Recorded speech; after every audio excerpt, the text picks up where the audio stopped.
자, 같이 하나님의 말씀 한 구절이니까 크게 같이 읽겠습니다. 베드로후서 3장 18절입니다.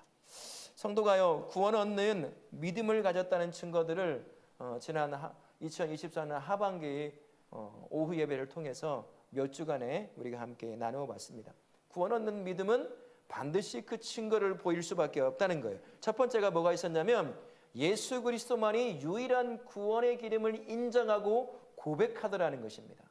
돈도 아니요, 건강도 아니요, 이 땅의 그 어떤 것이 아니라 구원은 오직 예수 그리스도를 통해서만 온다는 것을 인정하고 고백하는 것, 그게 첫 번째 구원 얻는 믿음의 증거라고 말씀을 드렸어요. 두 번째는 거룩함을 추구하더라는 겁니다. 내가 이제 예수 믿고 예수 안에서 살아가는 삶이기 때문에 이전까지는 세상이 요구하고 내 욕심이 요구하는 대로 살았다면 이제는 그것을 내려놓고 구원 없는 자가 살아가야 될 하늘나라의 법칙을 쫓아 구별된 삶, 그 거룩한 삶을 사는 증거로 내가 구원 얻었다라고 하는 그 증거를 보여주더라라고 말씀을 드렸어요. 세 번째는요, 거룩한 예배를 드리더라는 거죠.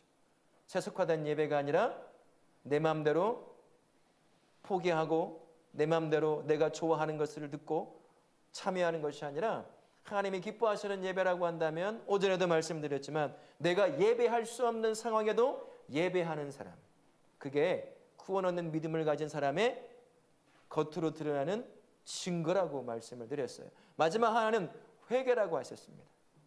성도는 회개하고는 절대로 멀어질 수 없는 삶이에요.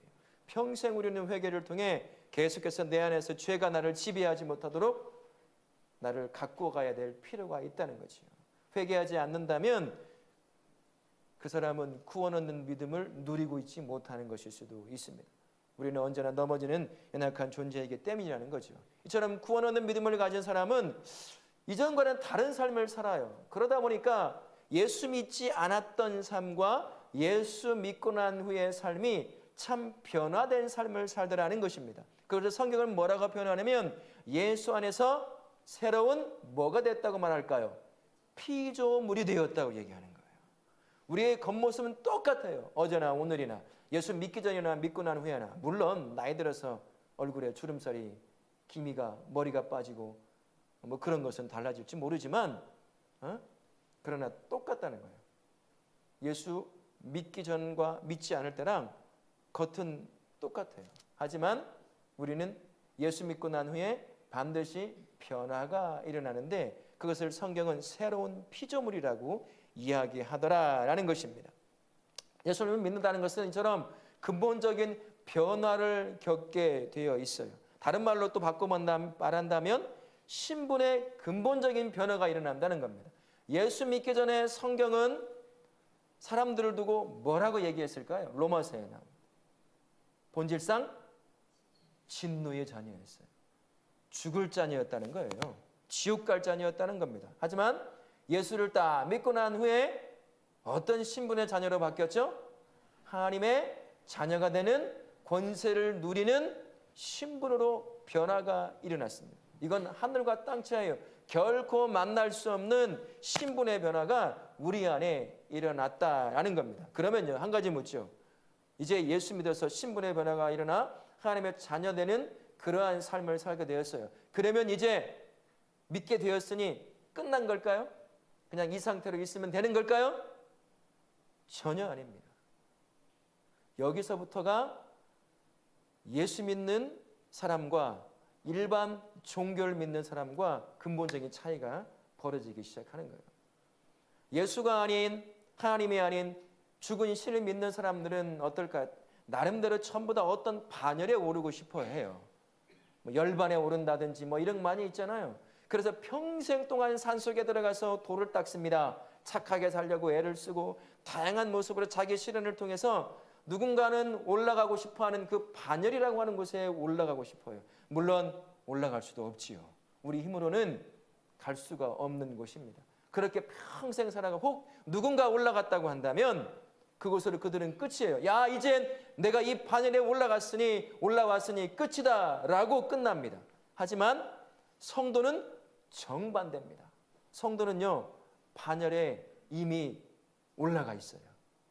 우리로서는 절대로 올라갈 수 없는 그 반열이 뭡니까?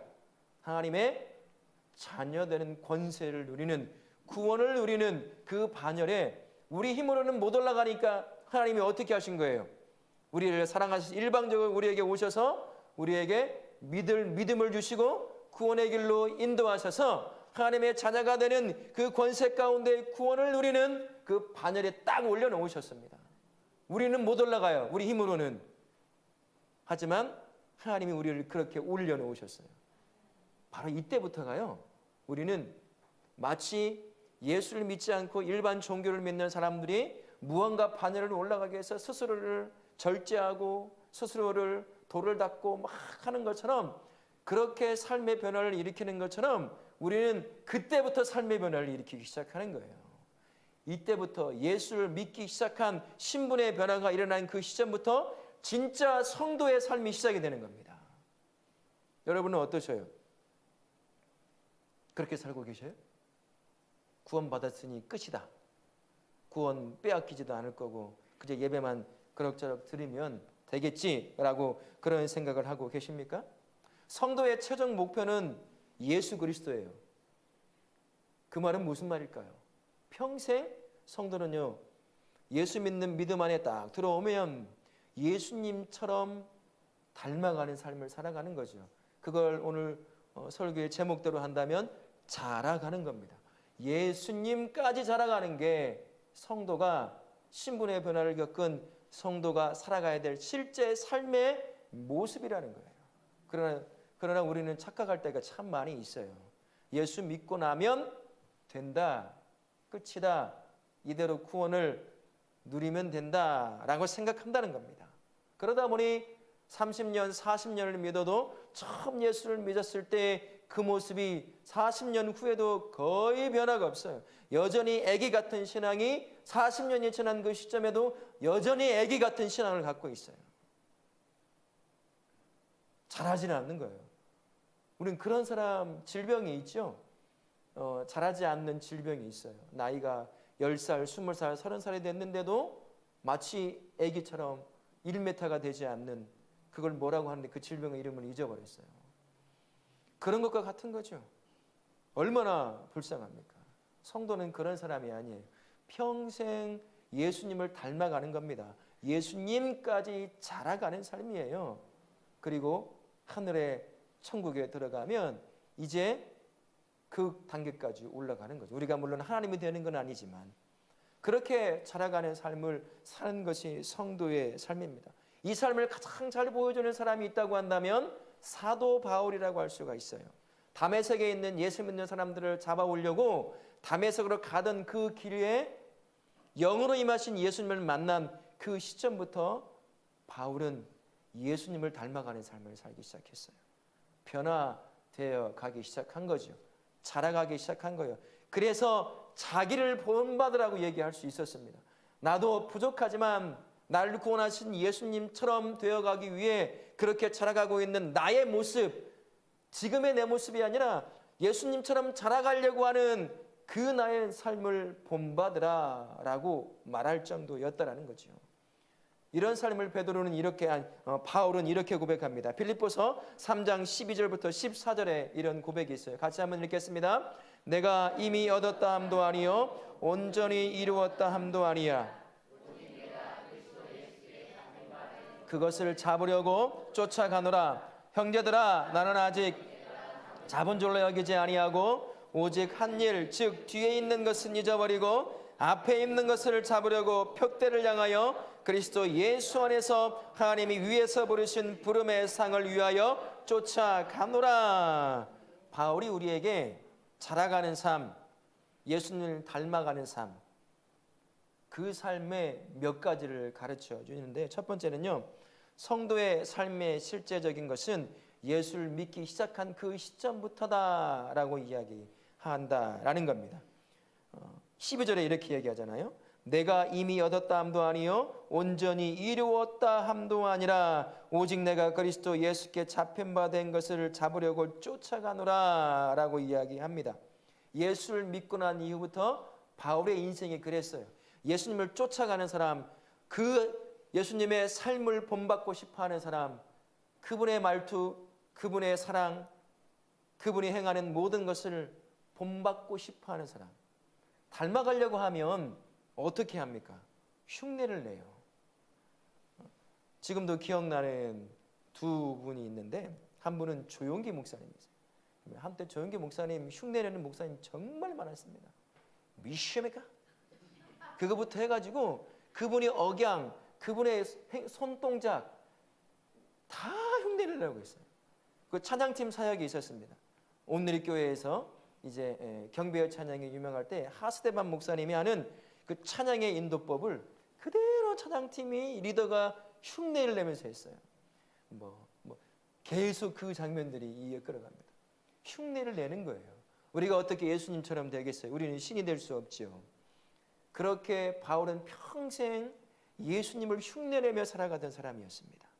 그렇게 예수님을 조금씩 닮아가던 사람이었다는 거죠. 그가 예수 믿고 난 후부터, 그의 구주로 영접한 후부터 바울의 삶은 평생 예수를 흉내내며 그분처럼 되어가는 삶을 살았다는 거죠. 우리가 그런 삶이에요. 20년, 30년 믿었는데도 여전히 처음 믿었을 때 그 모습 그대로 남아있다고 한다면 심각한 영적 질병에 놓여 있는 겁니다. 자라지 않는 질병. 여러분의 언어는 어떻게 변화됐습니까? 여러분의 감정은 어떻게 변화되었나요? 여러분이 세상을 바라보면서 판단하는 것 어떻게 변화되었나요? 예수님처럼 생각하고 예수님처럼 말하고 예수님처럼 감정을 표출하고 예수님처럼 삶을 두고 판단하는 그런 삶을 살아가고 계십니까? 우리가 그런 삶을 살아야 된다는 거죠. 바울이 그것을 가르쳐줘요. 네가 예수 믿기 시작한 그 순간부터 예수님을 닮아가는 삶이 시작된다라는 것을 기억하라라고 이야기한다는 겁니다. 또 한 가지 가르쳐주는 것은요, 어제를 잊고 오늘이 더 중요하다라는 것을 깨달으라고 하는 것입니다. 바울이 이렇게 고백합니다. 뒤에 있는 것은 잊어버리고 라고 얘기합니다. 바울이 뒤에 있는 것 잊어버린다는 건 뭘까요? 그가 예수를 믿는 걸 핍박했던 그 불순종의 삶을 잃어버렸을 뿐만 아니라 어제까지 예수님을 쫓아오던 그 삶, 그렇게 성장해 오던 그 삶, 어제로 끝났으니 어제건 무엇을 이루었건 잊어버린다는 거예요. 무슨 말이냐면 지금이 중요하다는 거죠. 오늘이 중요하다는 겁니다. 어제까지 여러분들은 화려한 신앙생활을 했는지 모르겠어요. 누구나 다 인정하는 삶. 여기저기서 사역을 하다 보면 꼭 이런 분을 만나요. 목사님 상담 좀 할게요. 얘기를 하다 보면 목사님 제가 예수님 믿고 나서 이렇게 헌신하고 이것도 봉사하고 저것도 봉사하고 막 지금은 뭐 상처받아서 뭐 지쳐서 여러 가지 핑계를 대며 지금은 그냥 예배만 잘 드리고 있답니다. 아 그러세요. 이 속에서는 올라오는 게 있어요. 지금은 뭐 하고 계시는데요? 이걸 물어보고 싶어요. 상처받을까 봐 물어보지는 못해요. 지금이 중요합니다. 어제까지요 아무리 화려한 삶을 살았어도 어제는 이미 완성되어서 하나님 앞에 드려졌어요. 상급으로 드려지고요. 그랬다는 거죠. 어제까지 믿음을 가지고 잘 산 거 칭찬받아 마땅합니다. 그러나 어제는 어제로 끝났어요. 돌이킬 수도 없고 바꿀 수도 없고 돌아가서 다시 무언가 해볼 수도 없는 거예요. 그거는 잊어야 돼요. 내려놓아야 됩니다. 지금 뭐 하고 있느냐는 거예요. 지금 어제보다 오늘 더 예수님 닮아가고 있느냐, 내가 자라가고 있느냐, 그게 더 중요하다는 겁니다. 근데 사람들은 보통 대부분 어제 것 붙잡고 살아가려고 해요. 내가 어제 이랬어, 내가 이런 신앙생활을 했어, 이렇게 헌신했어, 뭐 하면서 어제 것을 자꾸 끌어들이면서 오늘은 그 얘기를 해야 될 텐데 어제만 얘기하더라는 거예요. 멈춰 있어요. 잘하지 못하고. 안타까운 거죠. 하나님이 얼마나 안타까우겠어요. 어제까지 잘 살았던 것 기뻐 받으시고 행복해 하셨어요. 근데 오늘 보니까 어제보다 못한 거예요. 어제보다 자라가지 않고 있는 모습을 보인다면 어쩌하겠느냐는 것입니다. 성도는요, 어제를 뒤로 하고 이미 끝나버리고 이미 하나님이 받으신 것 뒤로 하고 오늘 예수님을 더 닮아가려고 어제보다 나의 언어가, 나의 감정이, 나의 영혼이, 나의 삶이 예수님을 더 닮아가고 있는지 그것을 알아야 한다는 것이에요. 여러분, 어제 붙잡혀 있습니까? 어제 신앙생활에 붙잡혀 있나요? 그거 이제 어제라는 시간에 흘려보내세요. 그거 붙잡아야 아무 소용없습니다. 하나님이 그것 보고 상급 주시지 않아요. 지금 어떻게 살고 있느냐, 나를 닮아가느냐, 그것 보신다는 거예요. 우리 다울학교 모든 성도님들은 어제가 아니라 오늘, 지금, 어제보다 더 예수님 닮아가시는 그러한 성도님들 되실 수 있기를 바랍니다. 한 가지 더 가르쳐 주는데요, 이 자라감의 삶은 평생이라는 겁니다. 10년 열심히 믿고 그 다음부터 이제 봉사도 안 하고 예배만 잘 드리는 것을 끝나겠다? 아니에요. 평생 우리는 자라가는 삶입니다. 바울이 이렇게 고백합니다. 하나님이 위에서 부르신 부름의 상을 위하여 쫓아가느라, 부르실 때까지, 그 땅에 이민에 들어갈 때까지 우리는 자라가는 삶을 사는 사람이에요. 멈출 수가 없습니다. 평생 그렇게 자라가는 거죠. 때로는 실패하고 다시 일어나고 또 걷고 또 뛰고 또 걸려 넘어지고 또 일어나고, 그러면서 조금씩 매일매일 예수님처럼 되어가는 것이에요. 그게 성도라는 것을 기억하십시오. 그래서 마지막에 주님 앞에 딱 섰을 때, 잘하였다 충성된 종아, 그 소리를 듣는 사람이 성도입니다. 너 뭐 하다 왔냐? 아우, 예수님 믿고 10년 동안 잘 믿었는데요, 너무 힘들어서 좀 쉬었어요, 올 때까지요. 그러면 잘했다고 하실까요? 에라 이놈아, 꿀밤을 먹일 줄 모르지요. 우리는 평생 동안 자라가는 사람이라는 것을 기억하시고 멈추지 않기를 바랍니다. 평생 예수님을 닮아가는 그러한 성도들 되실 수 있길 바랍니다. 그러면 성도인 우리는 무엇에서 자라가야 될까요? 오늘 말씀에서, 본문에서 이런 이야기를 합니다. 오직 우리 주 곧 구주 예수 그리스도의 은혜와 저를 아는 지식에서 자라가라. 두 가지에서 자라가라고 얘기해요. 그리스도의 은혜에서 자라가라고 얘기하고, 그리스도를 아는 지식에서 자라가라고 이야기를 합니다. 여러분, 바울이 말하고 있는 여기서는 은혜는 뭘까요? 구원입니다. 구원의 은혜를 말하는 것이에요. 여러분, 구원은 내가 노력해서 얻어질 수 있는 건가요? 아니에요. 구원은 하나님이 일방적으로 주시는 겁니다. 수동적으로 받을 수밖에 없어요. 그 안에서 내가 할 수 있는 건 딱 한 가지예요. 구원의 은혜를 누리는 것뿐이에요. 그건 주어지는 것이기 때문이에요. 그러면 바울이 자라가라고 할 때 우리가 자라가야 될 부분을 어디를 말하는 걸까요? 예수를 알아가는 것에서 자라가라는 겁니다. 감나무 밑에서 감 떨어지기를 기다리며 입 벌리고 있는 그런 삶이 아닙니다. 성도의 삶은요, 평생 시간과 노력과 애씀과 실패와 눈물과 아픔을 겪으면서 평생 그렇게 예수님처럼 자라가는 삶을 살아야 돼요. 가만히 있어선 절대로 자라지 않습니다. 기도해야 되고, 예배해야 되고, 섬겨야 되고, 전도해야 되고, 봉사해야 되고, 다양한 모습으로 하나님을 닮아가려고 하는 그 삶을 살아갈 때요, 우리의 모습이 예수님처럼 자라가게 되어 있다는 겁니다. 내 시간을 투자하고 내 노력과 내 물질과 내 삶을 내놓지 않으면 절대로 자라갈 수 없다는 거예요. 여러분, 어떻게 하고 계셔요? 자라가고 계십니까? 아니면 쉬어야지, 그만둬야지, 뭐 이런 생각을 하고 계십니까? 우리는 평생 자라가는 사람, 예수님을 닮아가는 사람, 예수님을 알아가는 삶을 살아가는 존재라는 것을 기억하십시오. 예수님을 닮아가고 예수님을 알아가는 지식에서 자라간다는 건 뭘까요? 내 내면의 성품이요, 예수님의 성품으로 바뀌어져 가는 거죠. 그것을 이렇게도 표현합니다. 성령의 9가지 열매.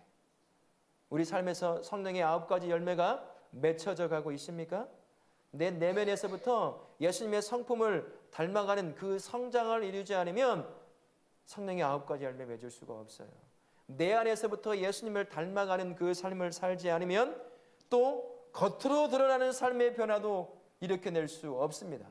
내가 하는 행동들요, 언젠가 다 말씀드렸지만, 내가 가지고 있는 내 생각에서 벗어나서 행동하는 것 그렇게 많지 않아요. 다 의도가 있는 말입니다. 다 의도가 있는 결정이고 다 의도가 있는 행위예요. 아우, 나는 의도치 않았어. 천만의 말씀이에요. 다 의도하는 거예요. 그냥 흘려지는 말처럼 들려오는 누구를 향해 이야기하는 거예요. 다 의도가 안에 깔려 있습니다. 그것이 통제를 못해서 부지불식간에 입으로 튀어나온 것뿐이에요. 이미 내 안에 가지고 있는 거죠. 그것처럼 내 안에 예수님을 닮아가는 성품이 그렇게 자라가지 않으면 겉으로 드러나는 자라감의 모습이 전혀 보이지 않습니다. 내 안에 예수님의 성품으로 자라가는 것이 있다고 한다면 그것이 겉으로 드러날 때는 어떤 모습으로 드러나게 될까요? 이제 내 중심에서 하나님 중심으로, 내 중심에서 내 가족 중심에서 이웃과 지체와 교회 중심으로 바뀌기 시작하는 거예요. 나만 바라보고 내 가족만 위했던 나의 삶이요, 이젠 눈을 들어 가족과 나를 넘어서서 함께하는 사람들을 보기 시작한다는 겁니다. 이게요, 성장을 통해서 일어나기 시작한다라는 겁니다. 그런데 이것은 내면에서 예수의 성품으로 스스로 변화되지 않으면 일어날 수가 없다라는 것입니다. 지금 바로 이것에서 자라가라고, 이것이 바로 예수를 알아가는 지식에서 자라가는 삶이다라고 바울이 우리에게 가르쳐 주고 있습니다. 사랑하는 우리 모든 성도님들, 안주해 주시고요. 평생 우리는 예수를 닮아가며 자라가는 삶이라는 걸 기억하시며 사시길 바랍니다. 멈추어서는 안 되는 거죠. 끝까지 하늘나라로 이민 갈 때까지 나의 원래 고향인, 내 영혼의 고향인 그 땅으로 잠시 이 땅에 파송받아 살다가 이제 영원한 그 땅을 향해 이민 가는 그 순간까지 우리는 예수를 닮아가는 자라가는 삶을 사는 존재입니다.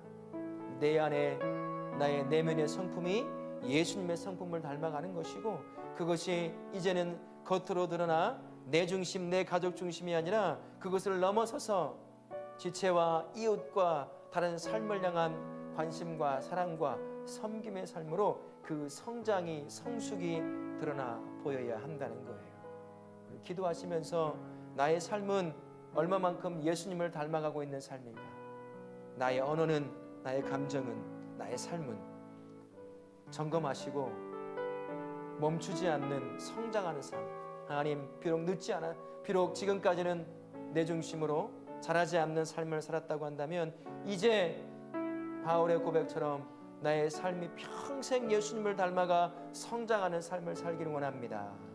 그렇게 고백하며 평생 예수님을 닮아가시는 우리 다울학교 모든 성도님 되시기를 예수님의 이름으로 축원합니다. 아멘.